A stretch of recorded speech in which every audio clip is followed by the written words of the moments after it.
Bugs Bunny's Space Carrot.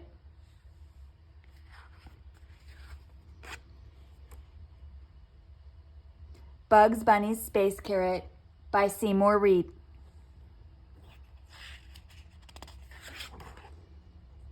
Clink, clank, whackety bang.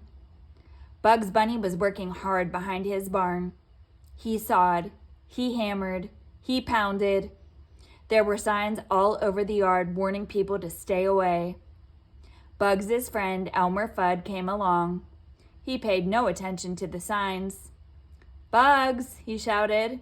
"Hey, Bugs, it's a real nice day. Let's go fishing." Bugs Bunny popped his head from behind the barn. "Fishing," he laughed.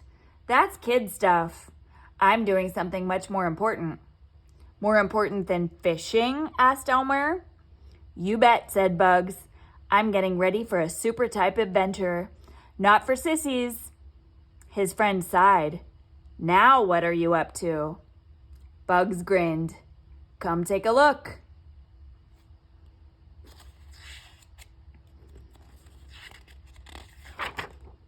Elmer hurried behind the barn and stopped in surprise. "A walk-it," he gasped. "Right, Doc," said Bugs proudly. "You are now looking at Space Carrot 1. I'm getting ready to take off and explore the planets." "How did you get it?" Elmer asked. "With cereal box tops?" "Of course not," Bugs replied. "I made it all by myself, out of tin cans, and bed springs, and cookie cutters, and old bicycle parts, and some pieces of used bubble gum."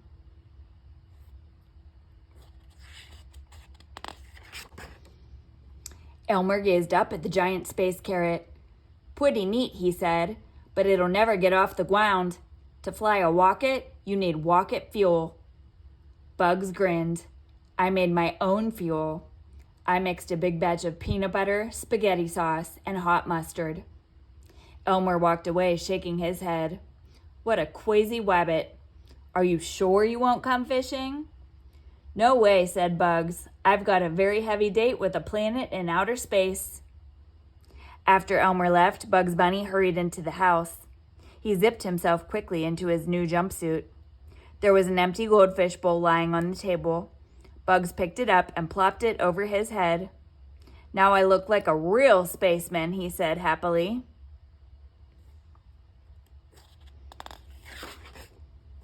Ready at last, Bugs climbed on Space Carrot 1. He closed the little hatch. He checked the fuel tank. He set his controls, climbed onto his space couch, and buckled his seatbelt. "All systems go," he said. "And now for the countdown. 10, 9, 8. Suddenly, Bugs rubbed his stomach and sat up straight. "Oops, I forgot my quick energy meal," he said, unbuckling the belt and leaping up from the couch. "T-minus snack and holding," the astronaut announced as he went to his supply closet and took out a package of dry powder.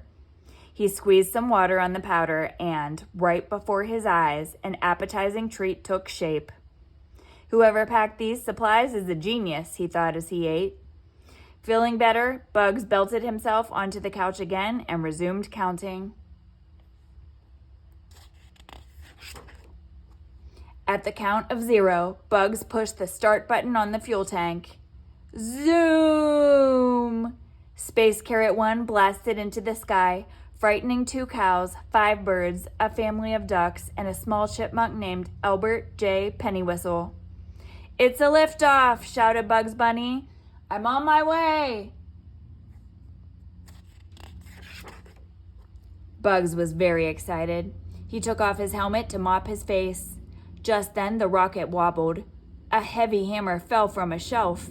It landed right on Bugs Bunny's head. Clunk! Poor Bugs was knocked senseless. The giant space carrot looped and swooped. It zipped and dipped. It whooshed and swooshed. At last, it started to come down in an open field. The field was right across the road from Bugs Bunny's barn. It was a construction area where a big new shopping center was being built. Bugs sat up groggily. He shook his head. He had only been out for a few minutes, but he thought it was a lot longer. The astronaut staggered to a window and peeped outside. "We're coming down," he shouted happily. "We're coming down on a strange new planet." The rocket slid to a landing, and Bugs hopped out. He looked all around. As far as he could see, there was nothing but rocks and dirt. He didn't know that the land had all been dug up to prepare for the new shopping center. Bugs had a little flag with him.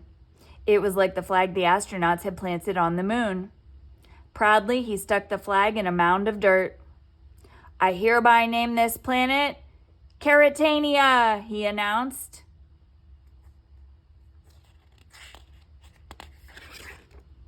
Carrying a camera and notepad, Bugs began to explore his strange new world. "Wait till the folks back home hear about this," he thought, clicking his camera busily. Plonk! His foot kicked something metal. Bugs bent down and picked it up. "A soda can," he said. "Imagine that. The creatures on this planet drink soda just like Earth people." A few moments later, he found an empty popcorn box. "They eat popcorn here too," he said. Bugs took out his pad. He began to jot down notes about his amazing discoveries. Then he heard a strange, scary sound. It was a little like a grumble and a little like a growl. Grumble, rumble, growl, clank. The scary sound came closer and closer. Bugs Bunny began to shiver and shake. Suddenly, two huge monsters appeared over the hill. The creatures looked to Bugs like ancient dinosaurs. They had great flapping jaws and the sharpest teeth he had ever seen. Bugs Bunny stared at them fearfully. Then he did the bravest thing he could think of. He turned and ran. "Help! Space monsters!" he shouted. "Call the Pentagon! Call the FBI! Call the President!" Bugs ran and ran. Just ahead on a rocky ledge, he spied a telephone booth. He rushed into it and jiggled the hook. "Long distance," he shouted. "Long distance! Put me through to planet Earth, and hurry!" Soon he heard more strange noises. Another fierce monster was creeping over the ledge. This one had bulging eyes and a giant mouth. It was even scarier than the others.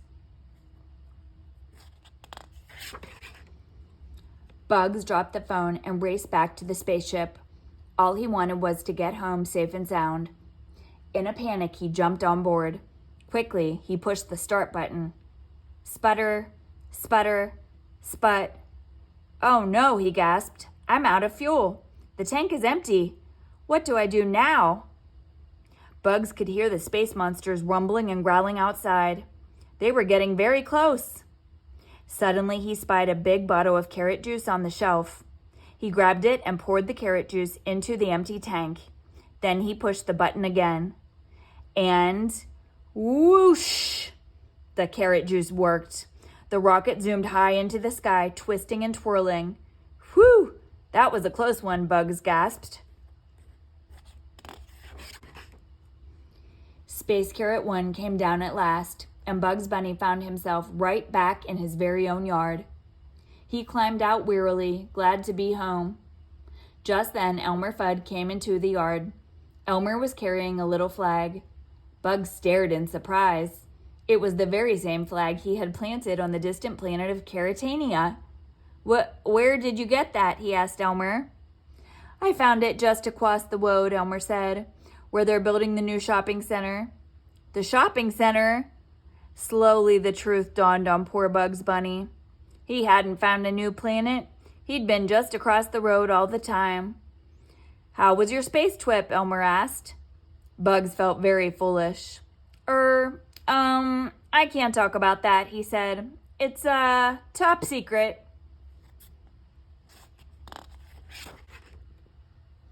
10 minutes later, the two friends were at the riverbank fishing happily. Elmer was puzzled. "I thought you didn't like fishing," he said. "You told me this was kid stuff." Bugs Bunny had learned his lesson. He smiled peacefully. "Doc, don't knock it," he said. "For a busy astronaut like me, a little kid stuff can be very relaxing."